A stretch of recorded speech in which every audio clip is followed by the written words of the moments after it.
Ko'pchilik narkozni xavfsizligi haqida so'raydi. Nima narsa, qanaqa narkoz beriladi va biz narkoz paytida qanaqa holatda bo'lamiz? Bizning organizmimizni kimdir tekshirib turadimi yoki qanaqadir apparatga ulaysilarmi bizani deb aytishadi. Bizning birinchi toifali anesteziologimiz hozir mana shu monitorda tushuntirib beradi. Qanaqa holatdaligi.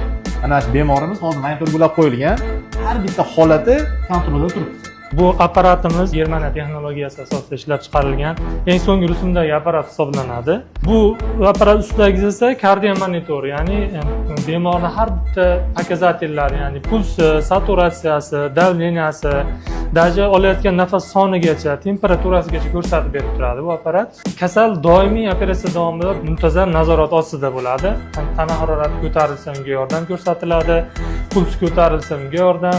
Hozir bu operatsiya paytidagi kontrol, operatsiyadan keyin ham reanimatsiyaga o'tadi. Reanimatsiyada ham kontrolda turib, keyin yaxshi o'ziga kelgandan keyin palataga olib chiqib beramiz. Palataga chiqqanda bemor bemalol ovqat yeydigan, suv ichadigan, siz bilan bemorlarni uydagilar bilan bemalol gaplashadigan holatda bo'ladi. Yana keyingi videolarda xudo xolasa qolgan apparaturalarimiz haqida qisqacha ma'lumot berib o'tamiz.